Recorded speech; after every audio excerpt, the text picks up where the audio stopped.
Antso an'ireo mpisehatra ara-politika rehetra mba hampitsahatra ny fifampiatsiana ny FFKM nandritra ny fihaonany tamin'ireo kandida. Nanome hafatra ho an'ny media ihany koa ny FFKM mba tsy handrangitra fa hijery ny tombontsoa ambony sy ny filaminana. Miantso ny rehetra mba hiomby-bavaka isan'andro amin'ny 7 ora alina ka hampitsahatra ny fifampiatsiana mba hisian'ny fiadanana.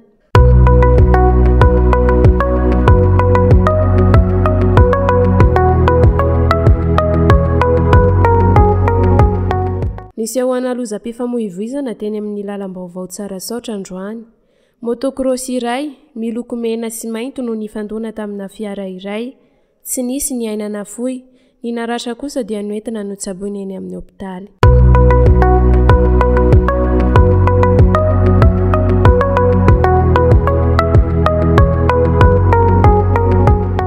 Camion conteneur iray no latsaka anaty antsana tetsimaro voalavo io marain'io.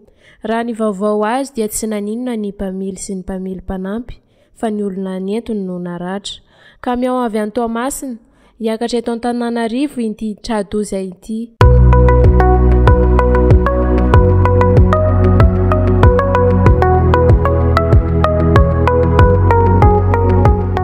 Anolotra kabare miavaka etsy amin'ny Nord Tower amboatra rahabe ry Tsaramana Toanina sy Lily ny zoma fa 7 septambra 2024 amin'ny 7 ora alina. Hoentiny amin'io avokoa ny hira nahafantarana azy efa afaka atao dieny izao ny famandria-toerana. Eranao amin'ny Tsaramana Toanina sy Lily ny zoma ho avy zao ao amin'ny Nord Tower amboatra raba anomboka amin'ny 7 ora amin'ny fampisehoana. Tapakila tsotra 3 alina ariary famandria-toerana 4 alina ariary tongava maro.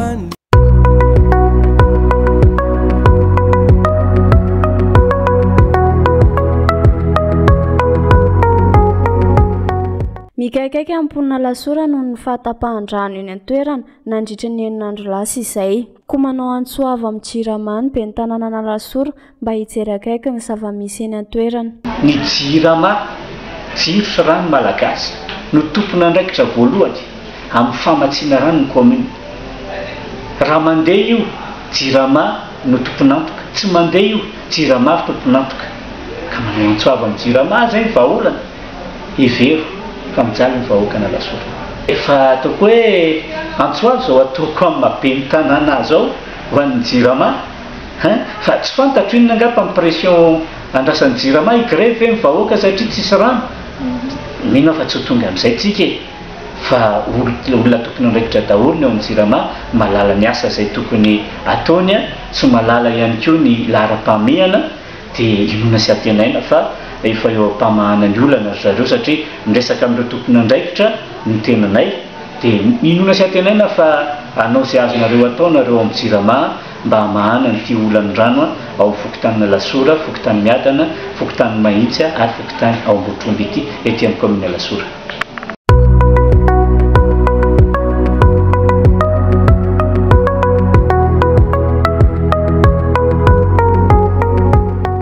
No isoron'ireo zandary, ireo sakana roa tsy manara-dalàna napetraky ny olona sady nangalany vola tamin'ny lalan'ny Soarano Befasy, Morondavamena be.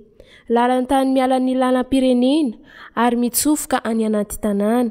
Araka ny fitsiriana nataon'ny zandary dia sakana tsy nahazahoan-dalana teo anivon'ny fokontany sy kaominina akory ireo fa noforonin'ny olona mipetraka eny amin'ny manodidina fotsiny. Maimaim-pona ny fivezivezena mampiasa lalana maneran'ny nosy ankoatra ireo manana fitsipika manokana apetraky ny commune na ny ministera voafaritra hoy ny Gendarmerie.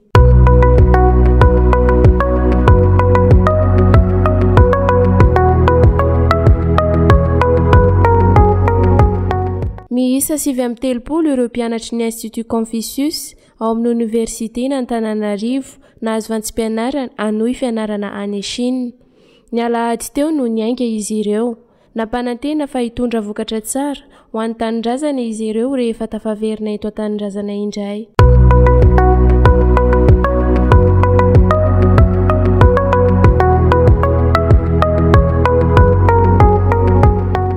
isan'ny asa sosialy no tohanan'ny Orange Fondation ny fanatsarana ny fanabeazana sy ny fahasalamana tao amin'ny commune Antsahafilo distrikny Ambohidratrimo ny talata 20 septambra teo no fitokanana ireo fotodrafitrasa izay nahitana efitrano an'ny EPP fanavaozana ny CSB2 mahatsiaro afa-pasahiranana ireo mponina ao an-toerana noho ny fahazahoan'izy ireo ny fotodrafitrasa. Mahasamihafa ny commune Tatango zany taolina ny fahavitrana fotodrafitrasa eo dia hita aloha manana risiko ny olona raha mahakasika fanabeazana amin'ny fampidirana ny ankizy an-tsekoly. Ny faharoa manana fio zany na ny ankizy ary dia hitanay hoe manana fezahana be zany satria zao raha iteny zao zay amin'ny tapafahana tamin'ny examen tamin'ny taona 2022-23 dia nahita zay any amin'ny 90% ny tapafahany ampianaka zany tapanatin'ny sekoly teto amin'ny PP Antsahafilo.